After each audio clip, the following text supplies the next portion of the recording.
마가복음 9장 33절부터 37절 말씀입니다. 같이 교독하시겠습니다. 가버나움에 이르러 집에 계실새 제자들에게 부르시되 너희가 노중에서 서로 토론하는 것이 무엇이냐 하시되 저희가 잠잠하니 이는 노중 중에서 서로 누가 크냐고 질문하였습니다.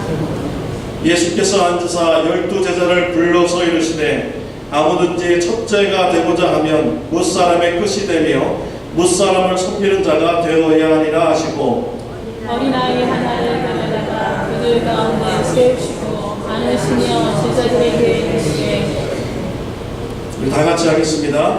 누구든지 내 이름으로 이런 어린아이 하나를 영접하면 또 나를 영접하며 누구든지 나를 영접하면 나를 영접함이 아니요 나를 보내신 이를 영접함이니라.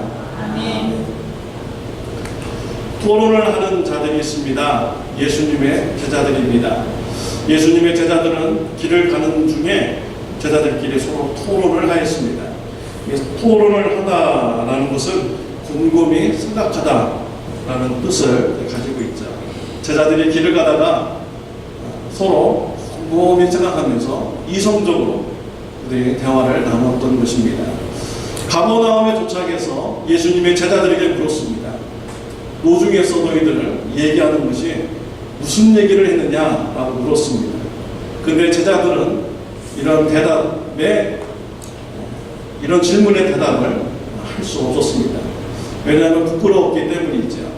제자들은 노중에서 서로 누가 크냐라고 하면서 그들이 토론을 하였기 때문입니다. 왜 제자들이 이런 토론을 하게 되었을까요? 마가복음 9장에 보면은 예수님이 가시는 곳마다 큰 무리들이 따라왔습니다. 예수님이 가시는 곳마다 기적이 일어났죠. 병든 자가 치유함 받습니다. 귀신 들린 사람이 회복이 됩니다.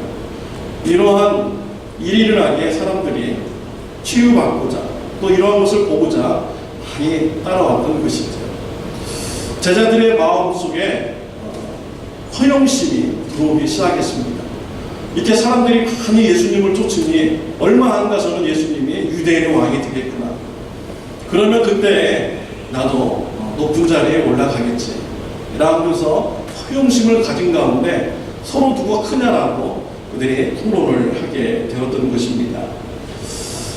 누가 이렇게 높아지는 것에 대해서 관심을 가졌을까요? 오늘 성경에서는 이름이 기록이 되지 않았습니다.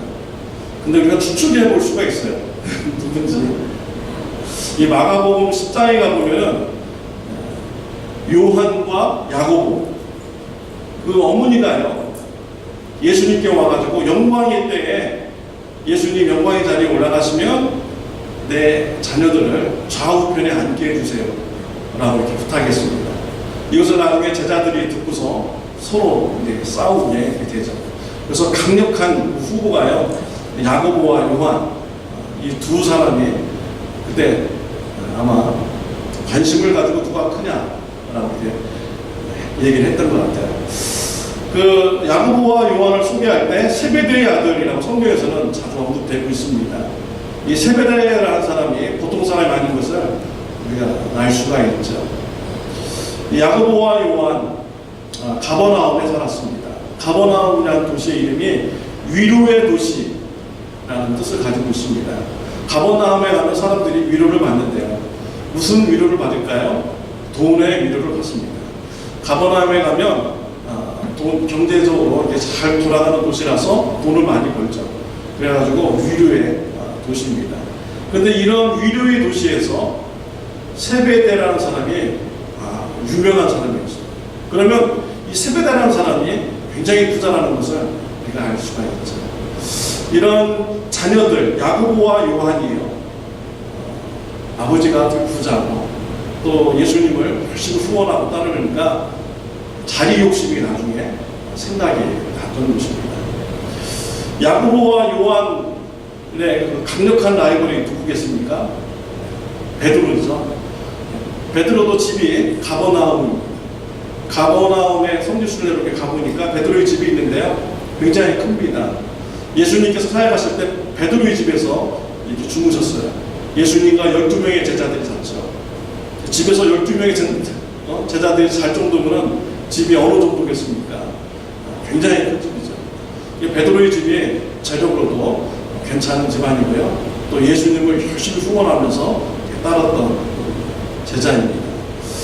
하여튼 이 제자들 간에 서로 누가 높으냐, 누가 크냐에 대해서 토론을 벌인 것입니다. 이런 제자들의 모습을 보고 예수님께서 제자들에게 말씀을 하십니다. 35절 말씀 우리 같이 읽도록 하겠습니다. 예수께서 앉으사 12제자를 불러서 이르시되 아무든지 첫째가 되고자 하면 무사람의 끝이 되며 무사람을 섬기는 자가 되어야 하리라 하시고, 제자들에게요, 크고자 하느냐? 그러면 무사람의 끝이 되어라, 섬기는 자가 되어야 된다라고 이렇게 말씀을 하시는 것입니다. 예수님께서 원하시는 제자는요, 섬기는 제자의 모습인 것입니다. 사람들은 섬기는 것을 좋아하지 않습니다. 섬김 받는 것을 좋아해요. 그래서 다른 사람보다 조금 돈 더 많이 가지고 있고, 또 다른 사람보다 좀 더 명예가 있고, 좀 더 권력이 있으면 섬김의 자리에 이렇게 앉으려고 이렇게 합니다. 여러분들은 삶을 어떻게 살고 있습니까? 섬김을 받는 자의 그런 삶을 살고 있습니까? 아니면 섬기는 자의 삶을 살고 있습니까? 아마 거의 대부분의 평범한 사람들은요, 대부분 섬기는 자의 삶을 살아가고 있습니다. 근데 이 섬기는 자의 삶은요, 부끄러운 것이 아닙니다. 우리 예수님을 믿는 자들에게는요, 정말 감사한 일이고 의미가 있는 이런 삶입니다. 우리 예수님이 안 계시다 하면요, 나는 왜 섬김을 받지 못할까? 나는 왜 맨날 섬겨야 되지? 불평하고 원망의 삶은 살아갈 수밖에 없어요. 근데 우리 예수님이 계시니까요, 섬기는 자의 삶이 정말 의미가 있게 되는 것이죠. 또 우리 예수님은요, 가난한 자도 굉장히 사랑하세요. 고아와 과부, 의지할 데 없는 자들은 이게 참 사랑하십니다. 근데 우리 같은 예수님 믿으면 가난한 것도요, 보게 되는 것입니다. 우리가 섬기는 자의 삶을 살아가는 것도 우리에게 참 의미가 있고 복된 것입니다. 우리 예수님께서는 섬김의 삶을 사는 이런 제자를 원하시고 있습니다. 예수님께서 원하시는 섬김의 제자의 삶은 어떤 모습입니까? 오늘 말씀을 통하여 같이 나누고자 합니다. 첫 번째로 예수님께서 원하시는 섬김의 제자의 모습은요, 작은 자도 섬기는 제자입니다. 37절 말씀 다 같이 읽도록 하겠습니다. 누구든지 내 이름으로 이런 어린아이 하나를 영접하면 곧 나를 영접함이요, 누구든지 나를 영접하면 나를 영접함이 아니요 나 보내신 이를 영접함이다. 예수님께서 원하시는 섬김의 제자는 어린아이일지라도 그런 사람을 섬기는 그런 제자를 원하십니다. 이 어린아이, 원어로 보면은 파이디온이라는 단어가 쓰여져 있는데요, 어린아이도 뭐 연령층이 다양하죠. 근데 여기서 말하는 이 어린아이는요, 7세 이하의 어린이들, 아주 또 작게 얘기하면 갓난 아이들, 이런 작은 사람도 섬기는 이런 제자를 예수님께서는 원하시고 있습니다. 예수님 시대 때에는 사람을 셀 때요, 여자와 어린아이들은 숫자에 포함되지 않았습니다. 왜냐하면 그만큼 여자의 인권이 없었고 어린아이들의 인권이 없었습니다. 오늘날에는 어린아이들을 굉장히 소중하게 생각하죠. 어린아이의 인권을 생각한 적이 현대사에서 아주 근래의 일입니다. 아주 옛적에는요, 어린아이들은 사람으로 취급하지 않았습니다. 근데 예수님께서 이 어린아이를 섬기는 이런 제자가 되라라고 말씀을 하신 것입니다. 우리 삶의 주위에서요, 어린아이와 같이 소외된 이런 사람들이 있습니까? 우리가 그 사람일지라도요, 소중하게 생각하고 그 사람들을 섬길 수 있는 이런 제자의 모습을 예수님은 원하시는 것입니다. 몇 주 전에 찰스 목사님하고 얘기를 나누다가 미국 교회에서 있었던 일이라고 하면서 저한테 얘기를 해주시더라고요. 근데 우리 교회 지사님들 카톡에서 보내준 영상에 나온 그 영상인데 좀 비슷하더라고요. 실제로 있었던 일이래요. 미국 교회 목사님이 새로운 교회에 부임이 됐습니다. 첫 주일 예배를 드리는데 이 목사님이요, 홈레스 복장으로 이렇게 옷을 입고 예배당에 제일 맨 앞자리에 이렇게 앉아서 예배를 드렸습니다. 근데 사람들이 잘 모르죠. 근데 와가지고 맨 앞에 계신 이 홈레스를 자꾸 밀쳐내가지고요, 이분이 제일 뒷좌석에 이렇게 앉았다고 합니다. 설교 시간이 됐습니다. 제일 뒤에 앉아있던 홈레스가 일어나가지고 단상으로 올라와서 말씀을 전하는 거예요. 사람들이 이제 깜짝 놀란 거죠. 그들이 홈레스라고 무시하면서 참 이렇게 밀어냈는데 그 사람이 담임 목사님인 줄이야 몰랐던 것이죠. 이 목사님이요, 그날 주일날 설교는 선한 사마리아 사람의 그런 말씀이었다고 합니다. 예루살렘에서 여리고로 여행 가는 사람이 있었습니다. 강도 만났습니다. 재물을 뺏겼습니다. 죽도록 맞았습니다. 길가에 버려졌습니다. 제사장이 지나갑니다. 도와주지 않았습니다. 그 다음에 레위인이 지나갔습니다. 도와주지 않았습니다. 그 다음에 사마리아 사람이 지나갑니다. 사마리아 사람은 유대인들이 사람 취급을 안 하는 그런 사람들이죠. 근데 이 사마리아 사람이 강도 만난 자를 도와줍니다. 그러면서 누가 강도 만난 자의 이웃이냐 라고 이렇게 예수님께서 가르쳐 주신 말씀을 전합니다. 누가 강도 만난 자의 이웃입니까? 사마리아 사람인 것이죠. 그래서 우리 주위에 강도 만난 자의 이웃들이 되어야 된다라고 이렇게 말씀을 전했다고 합니다. 그래서 교인들이요, 회개를 하고 눈물을 흘렸다고 이렇게 합니다. 우리들도요, 이 삶 속에서 보면은 우리가 사람으로 생각하지 않는 사람들 있잖아요. 그런 사람들을 우리가 아무리 사는 사람일지라도 소중하게 여기고요, 그 사람을 섬길 수 있는 이런 제자들이 되어야 하는 것입니다. 여기 교회 오니까 홈레스들이 굉장히 많아요. 근데 이렇게 보면은 이렇게 안전하다고 생각이 안 들어요. 그러니까 어떨 때는 뭐 우통도 다 벗고서 막 수건을 막 이렇게 하고 있고요. 등치 큰 사람들이요. 얼굴도 막 부락부락하고, 그렇게 보면은 저런 사람이 교회에 서 있으면 우리 집사님들이 어떻게 교회를 들어올라 할까, 이런 마음이 이렇게 들더라고요. 근데 여기 주차장은 교회에서 렌트를 줬습니다. 근데 이 파킹 회사에서 그 사람들을 밀어내죠. 왜냐하면 홈레스들이 잔뜩 있으면 장사가 안 되잖아요. 누가 여기다 차를 파킹하겠습니까? 무서워서. 자꾸 이렇게 밀어냅니다. 이제 홈레스랑 같이 얘기하는데, 왜 사람들은 홈레스를 왜 사람 대우하지 않냐, 왜 우리들을 왜 막대하냐 라고 저한테 얘기를 하는 것을 들었습니다. 그 얘기를 들으니까 정말 마음이 부끄러웠어요. 우리 예수님이 원하시는 제자의 삶은요, 아무리 그런 작은 자일지라도 그런 사람을 우리가 소중하게 생각하고 사랑하기를, 섬기기를 우리 예수님은 원하시고 있는 것입니다. 여러분 주위에 정말 작은 자일지라도요, 그 사람들을 소중하게 여기고 섬기는 저와 여러분들이 되시기를 바랍니다. 또 두 번째로 예수님께서 원하시는 섬김의 제자는요, 구원의 복음을 전하는 제자를 원하십니다. 마가복음 10장 45절 말씀 우리 다 같이 읽도록 하겠습니다.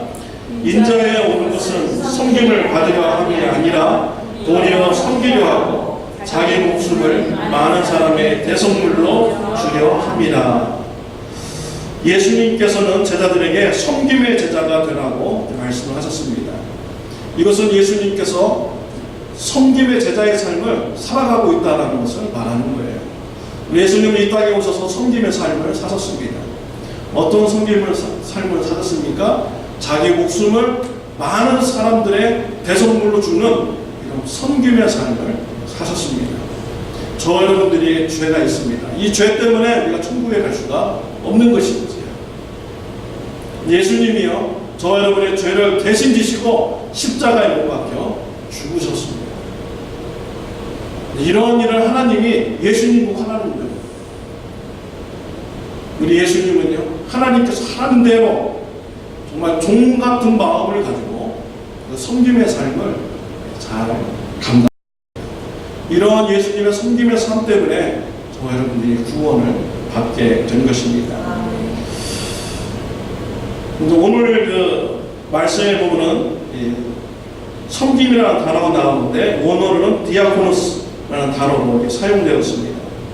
이 디아코노스는 종, 고용인, 집사라는 이런 뜻을 가지고 있습니다. 요한복음 2장에 보면 디아코노스라는 단어가 사용되었습니다. 예수님께서 가나 혼인잔치에 가셨습니다. 포도주가 떨어졌습니다. 마리아가 와서 포도주가 떨어졌다고 예수님께 나눴잖아요. 예수님이 나는 아직 사역의 때가 되지 않았는데 왜 나에게 그런 얘기를 하느냐 라고 예수님이 대답했습니다. 그러면서 마리아는요, 종들에게 찾아가서 예수님이 시키는 대로 하라고 했어요. 이때 이 종이 바로 디아코노스라고 이렇게 기록이 되어 있습니다. 예수님은 그 종들에게요, 항아리에 6개 항아리에 물을 가득 채우라고 합니다. 그리고 그 물을 떠서 연회장에 갖다 주라고 합니다. 연회장에 갖다 주었더니 연회장이 깜짝 놀랐죠. 잔치집은 보통 좋은 포도주를 먼저 내고 나중에 낮은 포도주를 먼저 내는데 이 집은 좋은 포도주를 지금까지 두었다라고 하면서 포도주의 질이 좋다고 칭찬을 이렇게 하였습니다. 자, 여기에서요, 종의 역할이 나오죠. 종들이 만약에 예수님의 말씀에 순종하지 않았다면 어떻게 되었을까요? 포도주가 떨어졌다는데 예수님이 거기다가 물을 채우라고 했어요. 이해가 안 되는 거죠. 아니, 포도주가 떨어졌다는데 왜 물을 왜 채우나 거기다. 말을 안 들었으면 어떻게 됐어요? 기적이 안 일어났죠. 또 물을 떠다가 연회장한테 주라 했는데 왜 물을 떠서 연회장한테 왜 줘? 하면서 안 했다 하면은 기적이 안 일어났습니다. 이 종이라는 것은 주인이 시키는 대로 하는 것이 바로 종인 것이죠. 바로 이 섬김의 제자는 바로 이러한 자세를 가져야 되는 것입니다. 우리 예수님께서 바로 이러한 자세를 가지신 거예요. 하나님이 시키는 대로 순종해서 예수님이 대속물의 십자가로서 십자가의 대속물로 예수님이 고난을 당하신 것입니다. 이제 이 예수님께서요, 제자들에게 복음을 전하라고 당부의 말씀을 하셨습니다. 사도 바울에게 복음을 전하라고 당부했죠. 사도 바울은 자신을 가리켜서 디아코노스라고 이렇게 얘기를 했습니다. 고린도 후서 11장 23절에 일꾼, 자신을 향해서 일꾼이라고 했는데 이 일꾼 디아코노스라고 단어로 이렇게 사용이 되었습니다. 사도 바울은 이러한 하나님께서 맡겨주신 복음 전파의 사명 정말 감당하는데요, 힘들어도 그 사역을 감당했습니다. 일꾼이라는 것은 바로 그런 거예요. 종이라는 것은 바로 그런 것입니다. 주인이 일을 시켰는데 힘들어요. 안 하면 어떻게 됩니까? 그건 일꾼이 아니에요. 그건 자유인입니다. 그렇죠? 종은요, 주인이 시키면 힘들어도 참고 해내야 되는 것이 바로 종인 것입니다. 사도 바울은 복음을 전하는데 수많은 어려움을 당했어요. 그런데도 포기하지 않고 그 복음 전하는 일을 잘 감당합니다. 고린도후서 11장 23절부터 27절 이 말씀에 보면은 사도 바울이 어떠한 어려움을 당했는지 기록이 되어 있습니다. 우리 한번 다 같이 한번 읽어보고요. 사도 바울이 복음을 전하기 위해서 이런 어려움을 다 참고 복음을 전했구나. 한번 우리 다시 한번 생각했으면 좋겠습니다. 우리 다 같이 고린도후서 11장 23절부터 27절 말씀 합독하겠습니다. 내가 수고를 넘치도록 하고 옥에 갇히기도 더 많이 하고 매도 수없이 맞고 여러 번 죽을 뻔했으니 유대인들에게는 40에 하나 감한 매를 5번 맞았으며 3번 회장으로 맞고 1번 돌로 맞고 3번 파손하는데 일주야를 기쁘면서 지냈으며 여러 번 여행에 강의 위험과 강도의 위험과 동종의 위험과 이방인의 위험과 심해의 위험과 광야의 위험과 바다의 위험과 거짓 형제 중에 위험을 당하고 또 수고하며 애쓰고 여러 번 자지 못하고 줄이며 목마르고 여러 번 굶고 춥고 헐벗었습니다. 사도 바울이요, 이런 종의 사명 감당하기 위해서 이런 수많은 어려움을 인내하고 참으면서 사역을 하였습니다. 우리 예수님께서는 저와 여러분들에게 복음 전파의 사명을 맡겨주셨습니다. 우리 마태복음 28장 19절 20절 말씀 다 같이 읽겠습니다. 너희는 가서 모든 족속으로 제자를 삼아 아버지와 아들과 성령의 이름으로 침례를 주고 내가 너에게 분부한 모든 것을 가르쳐 지키게 하라. 우리 예수님께서 저와 여러분들에게 이런 사명을 맡겨주셨습니다. 우리는요, 섬김의 제자로서, 종으로서요, 이 사명을 우리가 감당해야 됩니다. 힘들고 어려워도 우리가 이 사명 잘 감당해야 됩니다. 저희 교회 집사님 중에서 어떤 분이요, 지금은 우리 교회 안 나오시는 분인데 전도를 하러 갔어요. 전도하니까 전도 대상자 하는 말이 난 작은 교회 안 다녀 라고 이렇게 얘기를 했대요. 그래서 이분이 그랬대요. 아니, 작은 교회, 예수님 믿는데 작은 교회 다니면 안 되냐? 뭐가 문제냐? 작은 교회에서 예수님 못 믿나요? 큰 교회에서만 예수님 믿나요? 그건 아니잖아요. 작은 교회일지라도 예수님 믿는 데는 아무 지장 없는 거예요. 아닙니까? 네. 예수님 믿는데 뭐 작은 교회에서 왜 못 믿어요? 예수 용접하는 거. 뭐가 문제입니까? 이런 말씀 들으니까 참 기분이 좋더라고요. 우리가 이제 복음을 전하는데, 우리 교회는 좀 작아. 좀 우리가 그런 생각 여러분이 가질 수가 있어요. 근데, 생각을 좀 한번 바꿔줬으면 좋겠습니다. 예수님께서 제자 훈련을 하는데요, 12명을 제자 훈련 시켰어요. 소수를 선택해서 제자 훈련 시켰습니다. 집중적으로 교육시키기 위해서 이렇게 한 것이죠. 이 선생님과 제자의 관계, 숫자가 많으면 많을수록 힘들어요. 대학교 강의 들어가면 인기 좋은 그런 강의실은 100명이 앉아있습니다. 그죠? 몇백 명이 앉아있는데 한 학기 끝날 동안 교수님하고 서로 얘기 한번 나눠보기도 힘들어요. 같이 앉아있기도 되게 힘듭니다. 그래서요, 선생님과 제자 생활에 사람 숫자가 적으면 좋아요. 더 집중을 할 수 있고 더 많은 대화가 이루어질 수가 있는 것입니다. 우리 교회도 마찬가지예요. 작은 교회의 강점은 그게예요. 물론 뭐 큰 교회도 큰 교회 나름대로 할 일이 있습니다. 작은 교회도 작은 교회 나름대로 또 할 일이 있어요. 하나님께서 다 뜻이 있어서 그렇게 우리에게 주신 것이지요. 자, 근데 우리 작은 교회의 강점을 알고 우리가 그것을 홍보하면 더 좋습니다. 이 작은 교회에서는요, 서로 다 잘 알잖아요. 서로 얘기가 잘 될 수가 이렇게 있습니다. 제가 대형교회 목사님하고 같이 신학교에서도 공부해봤는데 그분의 고민은요, 내가 목회하는 건지 정말 비관스럽다고 얘기하시더라고요. 왜냐하면 자기 교인들 이름도 몰라요. 누군 얼굴도 몰라요. 교회가 너무 크다 보니까. 그러면서 이게 목회냐라고 하면서 굉장히 힘들어하시더라고요. 우리 작은 교회는 어떻습니까? 제가 여러분 얼굴 다 알잖아요. 이름도 다 알고요. 여러분들도 저에 대해서 잘 알고. 또 언제든지 여러분들이 시간 내시고 전화만 하시면 제가 또 만날 수도 이렇게 있습니다. 그잖아요. 서로 얼마나 쉽게 잘 만날 수가 있어요. 이게 작은 교회의 이런 강점이 있는 것이다. 또요, 우리 작은 교회는요, 내세울 게 별로 없어요. 자랑할 게 별로 없습니다. 그러니까 우리가 누구만 얘기해야 됩니까? 우리 예수님만 얘기해야 돼요. 자랑할 것도 없으니까 자랑해봤자 그냥 평범해요, 다. 평범하니까 우리 뭐 얘기할 거 없어요. 그냥 우리 예수님만 자랑하면 이게 되는 것입니다. 우리가 세상 거 자랑해봤자 올바른 신앙이 아니에요. 예수님만 자랑해야 이게 올바른 신앙인 것이지요. 우리 작은 교회는 그런 강점이 있습니다. 뭐 내세울 거 없으니까 다른 거 할 얘기, 다른 얘기 할 필요 없어요. 우리 예수님만 전하면 되는 것입니다. 우리 예수님께만 우리가 소망을 두어야만 하는 것입니다. 우리 시편 39편 7절 말씀 우리 같이 읽도록 하겠습니다. 주여 이제 내가 무엇을 바라리요 나의 소망은 주께 있나이다. 우리의 소망은 어디에 있습니까? 주께 있습니다. 또 시편 43편 5절 말씀 우리 다 같이 읽겠습니다.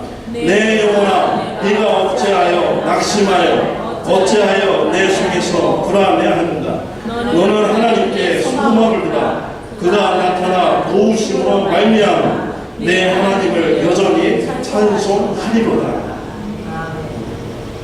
낙심하고 불안할 때요 하나님께 소망을 두면 하나님께서 우리를 도와주십니다. 그래서 우리가 하나님을 찬송하는 이런 신앙의 체험을 우리가 할 수가 있는 것이지요. 뭐 우리가 사람들한테 도움받고 위로받을 수 없어요. 우리 하나님만 바라보면요 하나님께 소망을 두면 하나님께 부르짖으면 하나님께서 우리에게 만나주시고 우리 입에서 찬송이 터지게 역사하여 주시는 것입니다. 시편 62편 5절 말씀 우리 다 같이 읽겠습니다. 나의 영혼아 잠잠히 하나님만 바라라. 물은 나의 소망이 그로부터 나오는도다. 하나님께 소망을 두시는 저와 여러분이 되시기를 바랍니다. 베드로전서 1장 21절 말씀 다 같이 읽겠습니다. 너희는 그를 죽은 자 가운데서 살리시고 영광을 주신 하나님을 그리스도로 말미암아 믿는 자니 너희 믿음과 소망이 하나님께 있게 하시느니라. 아멘. 우리의 소망 오직 하나님께 있습니다. 여러분 누구 만나면요 오직 하나님만 전하시길 바랍니다. 예수님 얘기만 하시길 바랍니다. 우리 예수님께 소망이 있는 것입니다. 우리 있는 위치에서 예수님의 복음을 전하는 섬김의 제자의 삶을 잘 감당하시는 저와 여러분들이 되시기를 바랍니다. 예수님은 섬기는 제자를 원하십니다. 작은 자도 섬기는 제자, 복음을 전하는 제자가 되기를 원하십니다. 예수님이 원하시는 제자가 되는 축복이 있으시기를 바랍니다. 기도하시겠습니다.